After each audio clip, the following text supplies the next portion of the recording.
Every person is a prison. Every word is a mask.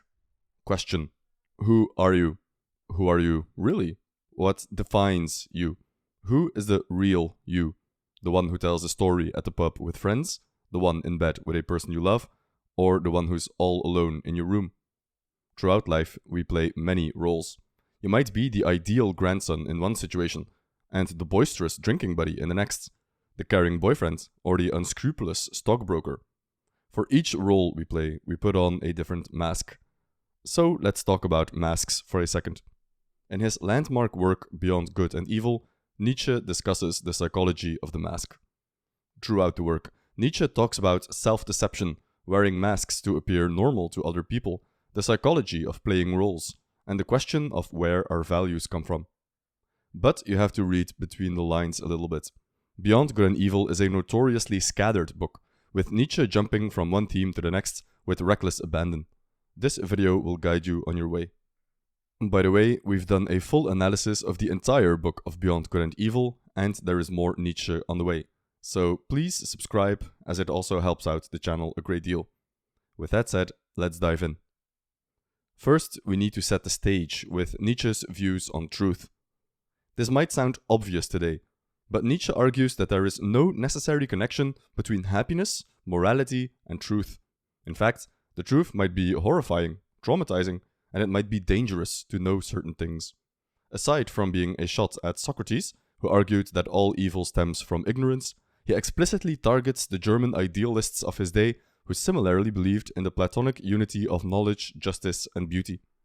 No, Nietzsche says, there is no such unity.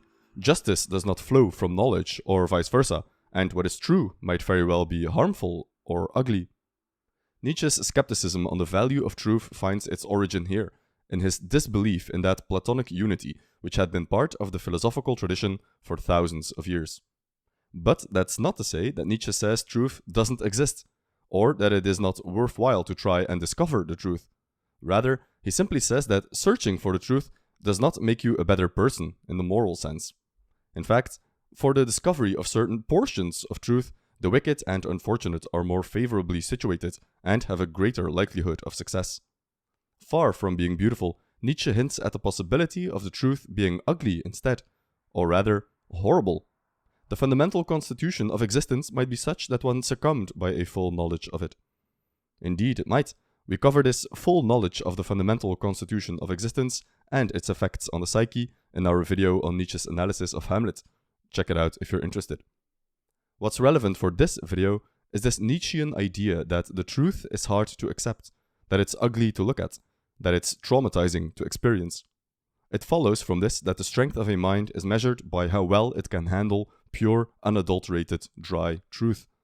Because most people aren't strong enough mentally. They require either truth in small doses, or they require their truth diluted. As the saying goes, a spoonful of sugar makes the medicine go down. And that is where masks come in.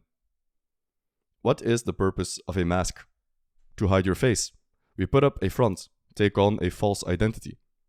Interestingly, Nietzsche says we don't always do this out of shame. We might just as well do it to hide the most beautiful part of ourselves.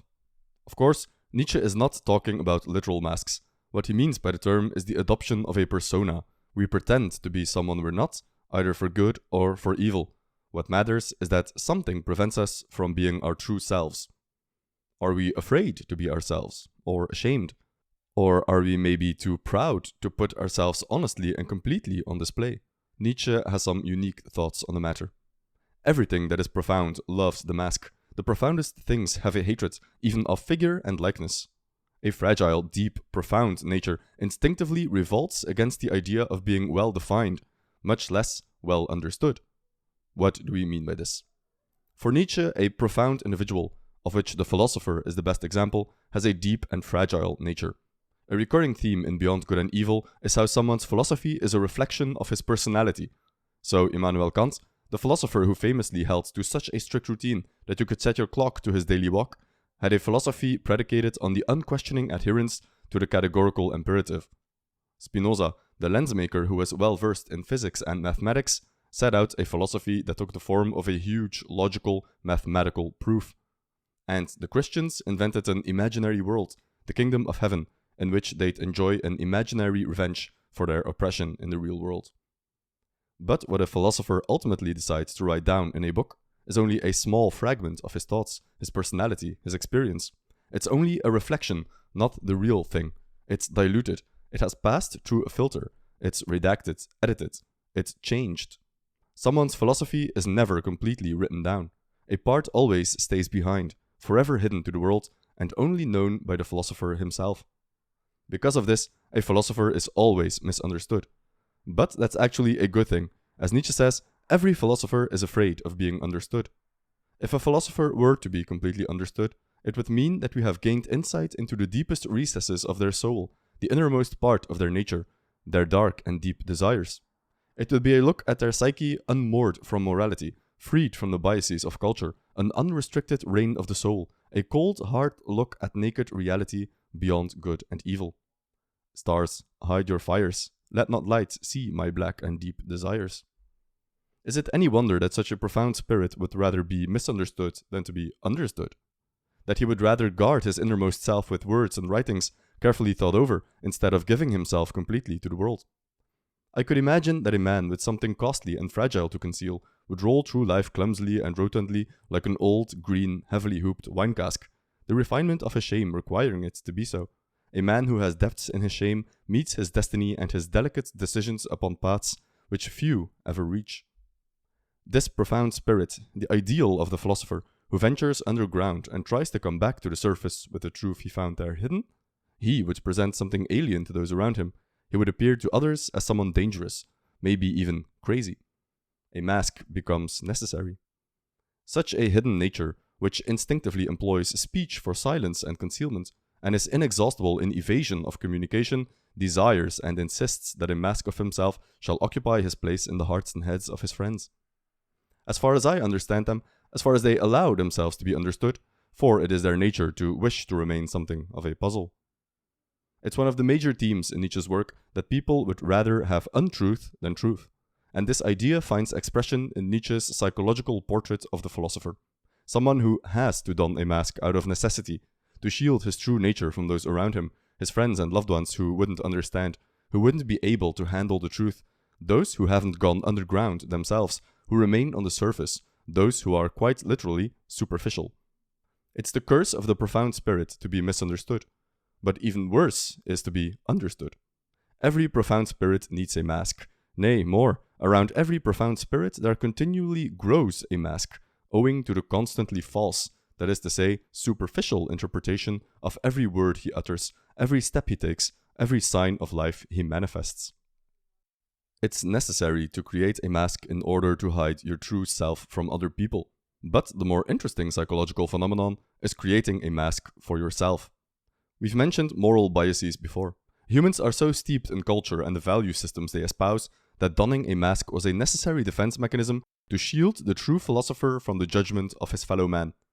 But these biases are stubborn, and if the task of the true philosopher is to go beyond them, he must also work on himself and rid his own spirit of these deeply ingrained values. He must get rid of the moral baggage. That is the essence of going beyond good and evil. Such a task, however, is extremely difficult. Nietzsche wonders if it's even possible at all. He writes that no psychology yet has truly ventured beyond morality and freed itself. It's up to the philosophers of the future, the free spirits, to do so. But many obstacles stand in their way. The power of moral prejudices has penetrated deeply into the most intellectual world, the world apparently most indifferent and unprejudiced, and has obviously operated in an injurious, obstructive, blinding, and distorting manner. Not only do we have to account for moral prejudices stubbornly ingrained in our psyche since birth, we also have to confront our demons and take a deep, honest look at the dark corners of our soul. Are we strong enough to do this? Nietzsche is skeptical. With regards to self-knowledge, he speaks of an unconquerable distrust of the possibility of self-knowledge, which has led me so far as to feel a contradictio in adjecto even in the idea of direct knowledge, which theorists allow themselves. His jab at so-called direct knowledge is a reference to Kant and Schopenhauer and the general philosophical discourse of his day. Schopenhauer believed that he did find such direct knowledge. The world is will, and we are objectifications of the will. True self-knowledge, for Schopenhauer, consists in recognizing the fact that we all partake in the same essence, the will. Nietzsche doesn't believe in a grand metaphysical narrative like Schopenhauer's, but that does leave a big gaping hole in our conception of the self. To put it another way, not only does Nietzsche believe we simply haven't dug deep enough to attain true self-knowledge, he believes that even the possibility for such self-knowledge may not exist, kind of like looking for something without knowing if that thing even exists in the first place. There must be a sort of repugnance in me to believe anything definite about myself. The key word is definite. It calls to mind the Nietzschean theme that everything is in flux. Going back all the way to one of the very first big distinctions in philosophy, we have being versus becoming. Schopenhauer is a philosopher of being. The world is will, and the will itself is unchanging and eternal. Nietzsche is a philosopher of becoming. With all metaphysical foundations shattered, all that remains is the world of appearances, and, for better or worse, this world is the real one. If we have the courage to think this true and take its conclusion all the way, we must acknowledge that no knowledge is ever static and unchanging, and that goes for self-knowledge as well. But if something changes all the time, there is no knowledge about it in the traditional sense of the word. It always escapes our grasp, slips between our fingers. We can capture it one moment and lose it in the next.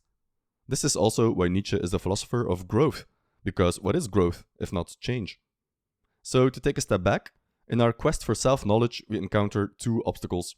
One, we have to go beyond our deeply ingrained moral prejudices instilled since birth, and we may not like what we find. Two, we don't even know if it's possible to go beyond. Regular viewers of the channel know where this is going. It's going towards the Übermensch, or the prophesied philosopher of the future, free spirits who would carry on Nietzsche's work. Beyond Good and Evil is filled with references to these philosophers of the future, and even in the subtitle of the work, which is, after all, a prelude to a philosophy of the future. And the Übermensch holds center stage in Thus Spoke Zarathustra. But let's not concern ourselves with these future philosophers which may or may not come into being. What about humanity as a whole? What if we don't focus on the exceptions, the Übermenschen, or the philosophers who managed to go beyond good and evil? These people resort to the mask. Introspection is a difficult thing. Most people don't have the courage to dig deep within themselves out of fear for what they may find. Nietzsche even warns against the detrimental effects of digging too deep in a famous aphorism. And if you gaze long into an abyss, the abyss will also gaze into you. Out of necessity, out of self-preservation, people will create a mask for themselves, a safe layer between their true self and their self-perception. This is where Nietzsche deliberately blurs the line between philosophy and psychology, and he considered psychology, if you could participate in it honestly and thoroughly, the queen of the sciences. Other psychologists, notably Freud and Jung, would take these Nietzschean themes and run with them. Nietzsche offers a prelude to a philosophy of the future, as the title of Beyond Good and Evil reads, but just as much he offers the first step for a psychology of the future. Just consider the following aphorism and how it basically describes cognitive dissonance. I did that, says my memory. I could not have done that, says my pride, and remains inexorable. Eventually, the memory yields. The aphorisms in Beyond Good and Evil are mysterious, but with enough effort, they sometimes give up their secrets. The book is full of first steps towards what Nietzsche envisioned to be the future of philosophy, a paradigm shift, if you will, a new era of psychology, built upon new foundations after the old ones, such as God, morality, good and evil, are torn down. But ultimately, that's all they are, first steps. In later works, such as the Genealogy of Morality, we find Nietzsche's ideas expressed in a more systemic manner. But these works tend to concern the past, not the present or the future. With Zarathustra, Nietzsche believed he had written down the ultimate book of the future. It was his affirmative work, the work in which he expounded his vision for building the new ideal. The works that come after Zarathustra are about tearing down the old ideal.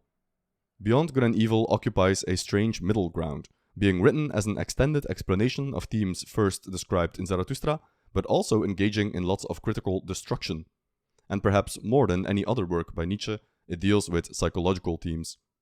It has Nietzsche's most clear expression of his skepticism on the possibility of self-knowledge, and the theme of the mask rears its head throughout its pages. And in doing so, he prefigured such modern psychological conceptions as cognitive dissonance and the phenomenon of self-deceit, themes that would be picked up later by other psychologists. But these other psychologists arguably did not go far enough. Nietzsche envisioned a psychology completely free from the moral baggage of our present age. In many ways, this has not come to pass. In Nietzsche's words, God may be dead, but we still live in his shadow. Interestingly, in his own autobiography, Nietzsche wrote that he was 200 years before his time. Nietzsche has been dead for 120 years. So that leaves us 80 years to fully grasp the meaning of going beyond good and evil. Thank you for watching. Much thanks goes out to our Patreons whose generous support keeps the channel alive. If you want to join their ranks, support the work we do, and gain access to exclusive content not posted on YouTube, then feel free to look at our Patreon page. For more Nietzsche, check out our deep dive analysis of Beyond Good and Evil and Nietzsche's warning to scientists. With that said, thanks again for watching, and we'll see you in the next one.